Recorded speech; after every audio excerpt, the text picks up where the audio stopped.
Sa Quezon City pa rin, nasunog ang isang supermarket sa barangay Pasong Putik.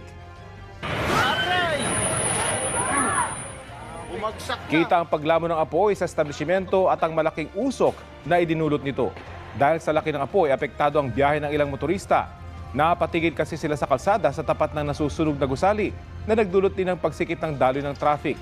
Sa isang punto, bumigay ang pader sa isang bahagi ng supermarket dahil sa apoy. Nabasag din ang mga salamin at bumagsak ang bahagi ng kisame ng establishmento.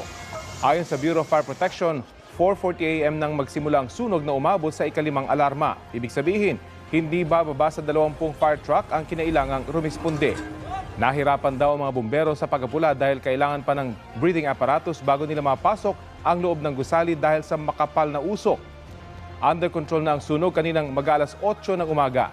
Inaalam pa ang sanhi ng apoy maging ang kabuuang halaga ng pinsala. Wala pang opisyal na pahayag ang pamunuan ng supermarket tungkol sa sanhi ng apoy.